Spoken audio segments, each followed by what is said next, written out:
Il était une fois, à Kokota, un village reculé du nord du Nigeria, vivait un homme Kennedy et sa petite fille de 7 ans, Farida. Veuve depuis la naissance de sa fille Farida, il portait sur ses épaules le poids de l'éducation de sa fille, et celui du travail quotidien pour subvenir à leurs besoins.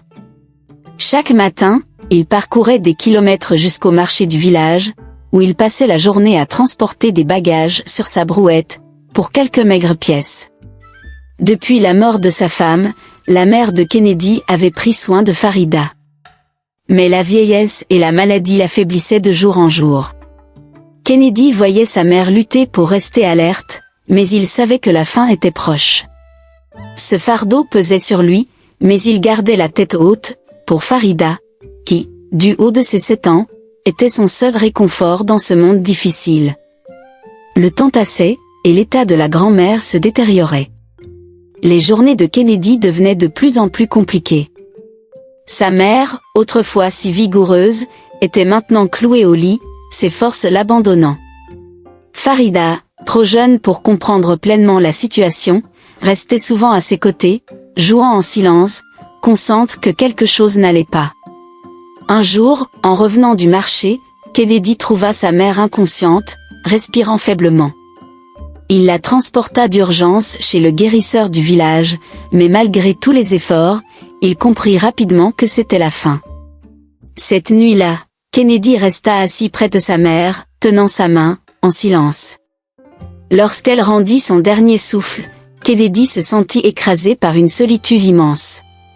Farida n'avait plus que lui, et il n'avait plus qu'elle. Les semaines qui suivirent la mort de sa mère furent un tourbillon de chagrin et de fatigue pour Kennedy. Il n'avait pas d'autre choix que d'amener Farida avec lui au marché.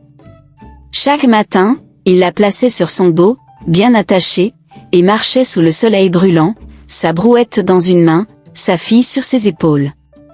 Au marché, il essayait de travailler comme avant, mais la fatigue se faisait sentir. Farida, même si elle était calme, commençait à ressentir la fatigue de ces longues journées. Les autres marchands voyaient bien que Kennedy n'était plus le même, mais il refusait d'accepter leur aide, fier et déterminé à subvenir seul aux besoins de sa fille. Un jour, alors qu'il peinait à transporter une charge particulièrement lourde, Kennedy aperçut un visage familier parmi la foule du marché. C'était Ben, son ami d'enfance qu'il n'avait pas vu depuis des années. Les deux hommes échangèrent un regard de surprise, puis des sourires nostalgiques s'esquissèrent sur leurs visages. Ben avait bien changé. Sa vie semblait l'avoir usé, ses vêtements étaient usés, et son regard portait les traces de nombreuses épreuves. Après avoir discuté un moment, Kennedy apprit que Ben errait sans but depuis des années, sans famille ni travail stable. Kennedy, malgré ses propres difficultés, ne pouvait laisser un ami dans le besoin. Il invita Ben à venir chez lui, proposant de l'héberger temporairement, le temps qu'il retrouve un travail et se remette sur pied. Après l'arrivée de Ben chez Kennedy, la dynamique de la maison change. Ben s'installe dans une petite pièce à l'arrière, mais il passe beaucoup de temps avec Farida, essayant de se faire accepter par la jeune fille. Au début, Farida est méfiante, mais la gentillesse apparente de Ben et sa patience finissent par l'amadouer. Ben propose d'aider Kennedy à transporter les charges au marché, et Kennedy, bien que sceptique au début, accepte finalement, soulagé d'avoir une aide précieuse. Chaque jour, après le travail, Ben s'occupe de Farida, l'aidant à faire ses devoirs ou à jouer. Kennedy, voyant la bonne volonté de son ami, commence à lui confier plus de responsabilités, croyant en sa sincérité. Avec le temps, Ben réussit à gagner la confiance de Farida. Il l'accompagne dans ses jeux, lui raconte des histoires, et même la console lorsqu'elle semble triste. Kennedy commence à se détendre, convaincu que Ben est une bénédiction, et il lui confie plus souvent la responsabilité de s'occuper de Farida pendant qu'il travaille au marché. Ben continue à manipuler la situation, faisant attention à être toujours présent quand Kennedy est absent, et il commence à élaborer un plan plus audacieux. Il observe attentivement les habitudes de Farida et prend note des moments où elle est seule avec lui. L'objectif est maintenant de gagner la confiance totale de Kennedy tout en mettant en œuvre son plan. Ben, ayant remarqué que Kennedy part souvent tôt pour le marché, commence à préparer son plan. Il achète discrètement un médicament puissant qui provoque un sommeil profond, prévoyant le moment idéal pour l'utiliser. Il commence à feindre une maladie légère pour justifier le fait de rester à la maison seul avec Farida.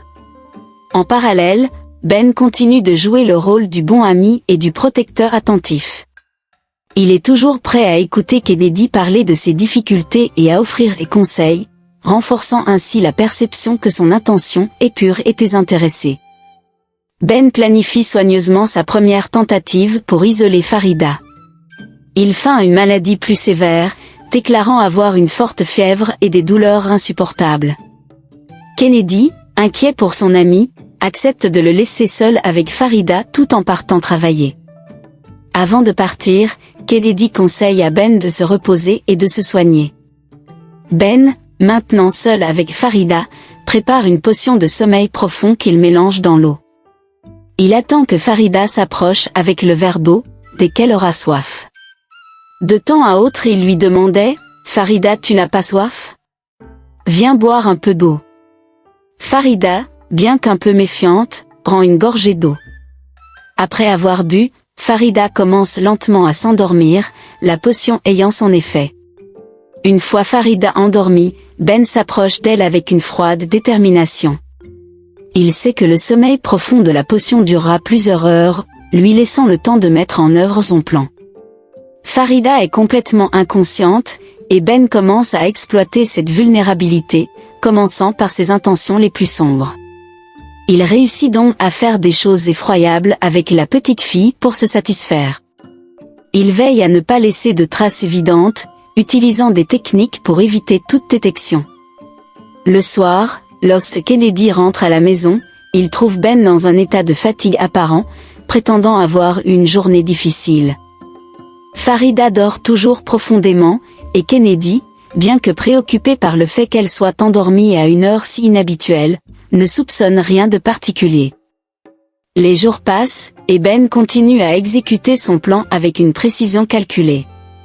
Chaque fois qu'il reste seul avec Farida, il utilise la même méthode pour la faire dormir profondément et faire tranquillement tout ce qu'il voulait pour se satisfaire.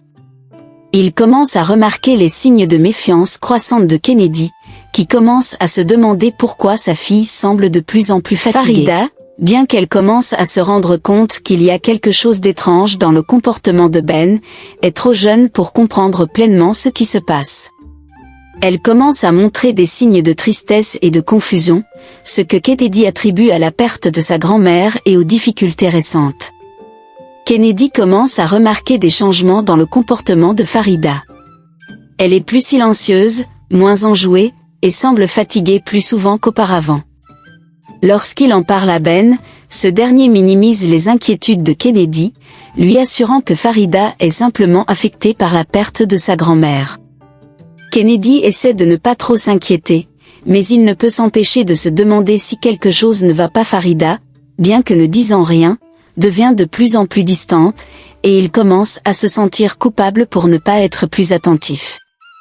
Ses journées au marché sont de plus en plus pénibles, et il se demande s'il fait bien de faire confiance à Ben. Ben continue de manipuler la situation avec une efficacité glaçante.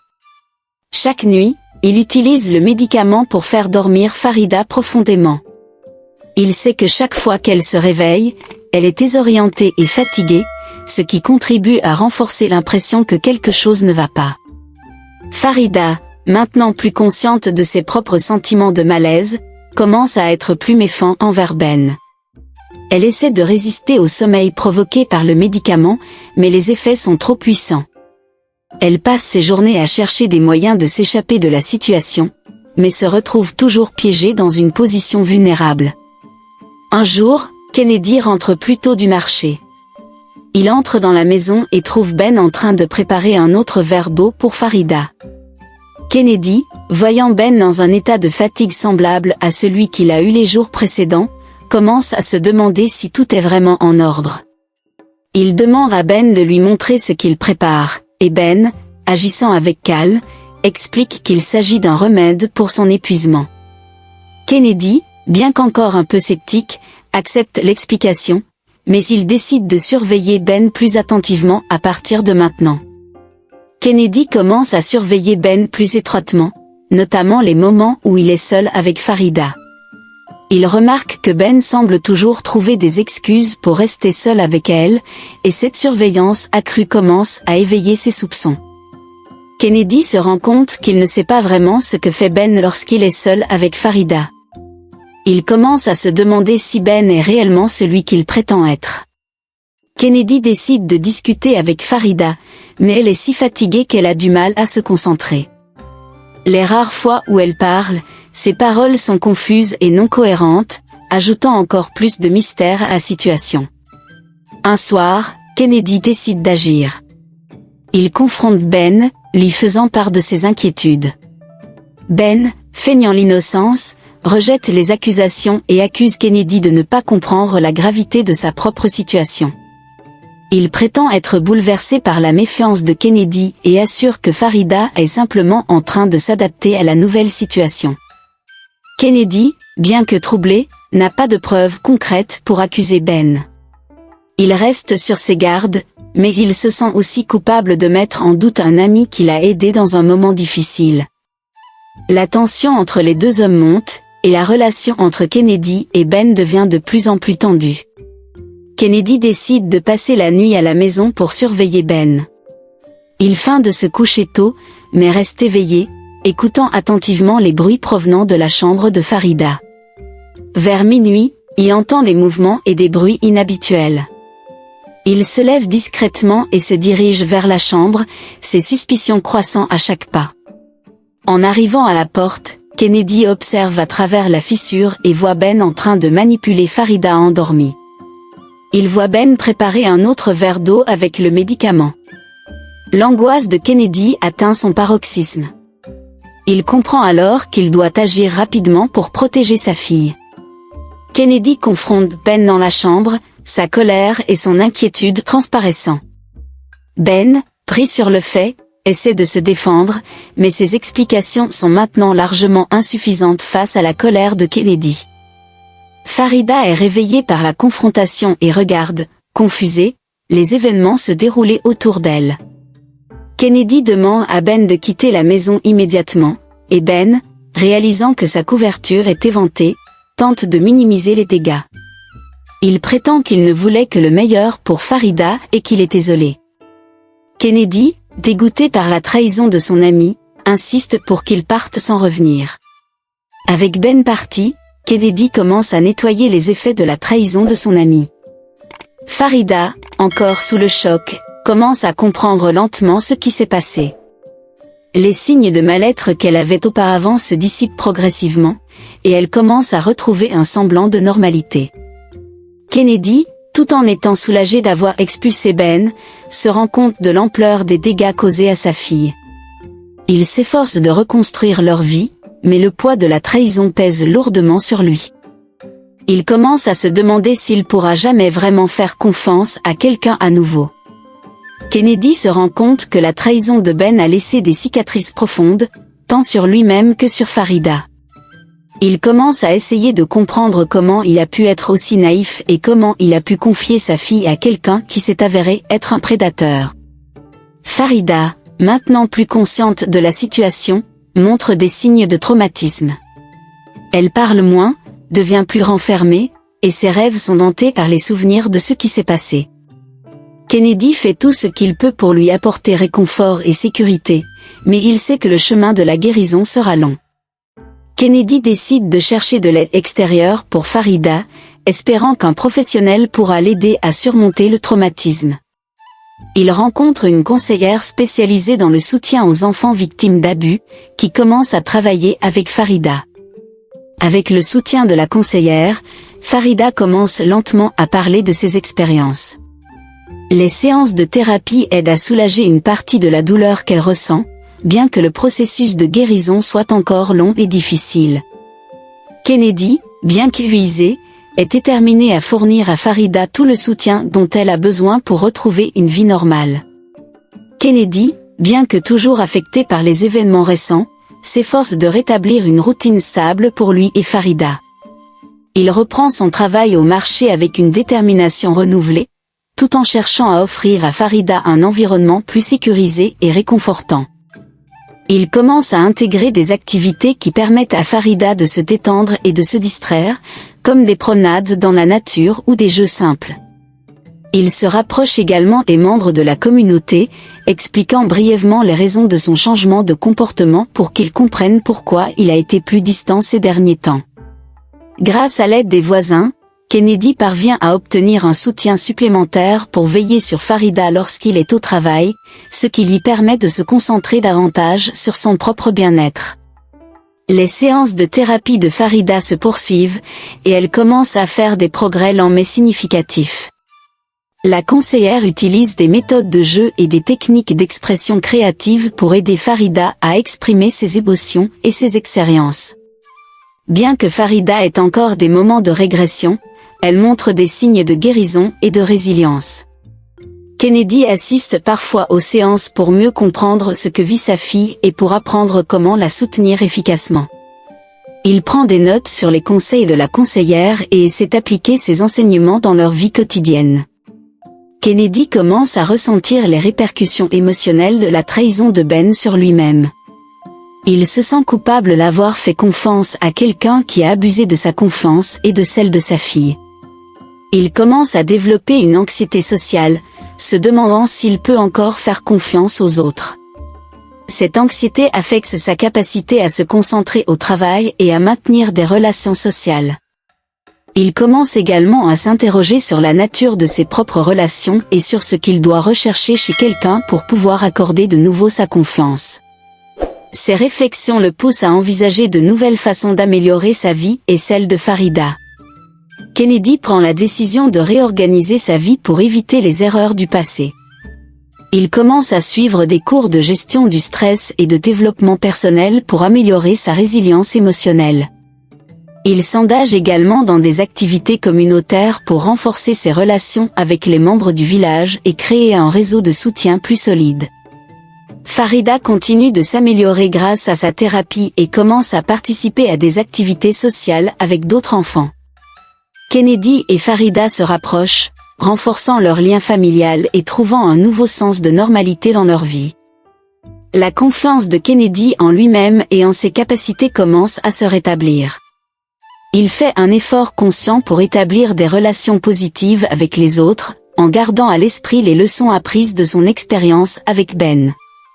Il commence à être plus ouvert et plus social, cherchant des amitiés sincères et évitant les personnes qui pourraient potentiellement le trahir. Farida, de son côté, devient plus joyeuse et plus active. Elle se lie d'amitié avec d'autres enfants du village et commence à participer à des activités scolaires et communautaires.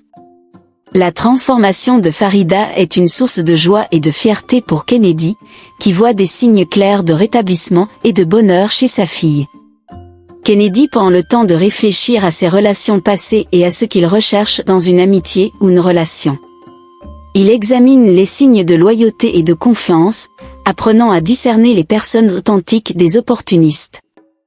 Cette réévaluation l'aide à établir des relations plus solides et à renforcer sa communauté autour de lui. Il commence à participer à des groupes de soutien et à des événements communautaires, cherchant à construire un réseau de personnes qui partagent ses valeurs et ses objectifs. Ce processus l'aide non seulement à reconstruire sa confiance en lui-même, mais aussi à offrir un meilleur environnement pour Farida. Kennedy continue de suivre les progrès de Farida et de veiller à son bien-être émotionnel.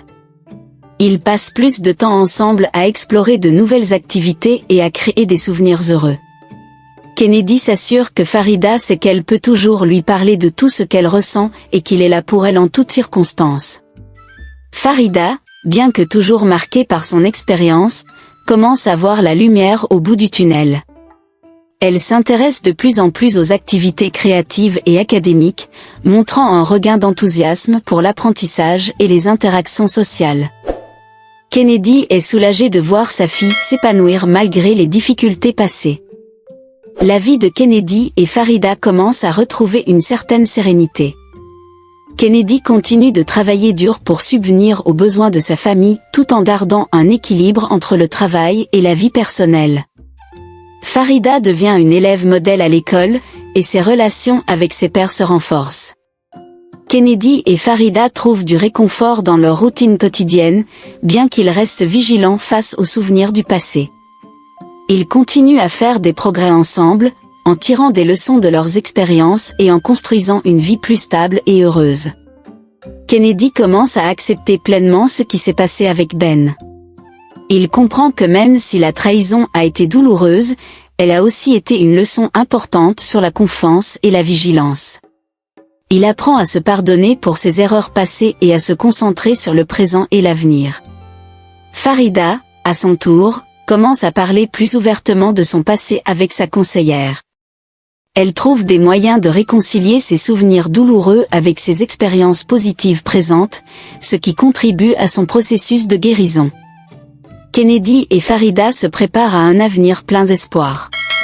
Ils sont conscients des défis qui les attendent, mais ils sont également déterminés à les affronter ensemble. La nouvelle routine qu'ils ont établie les aide à rester sur la bonne voie et à avancer vers un avenir meilleur. La vie à Kokota continue. Kennedy et sa fille sont devenues de nouvelles personnes. Farida a bien grandi, elle est une demoiselle maintenant.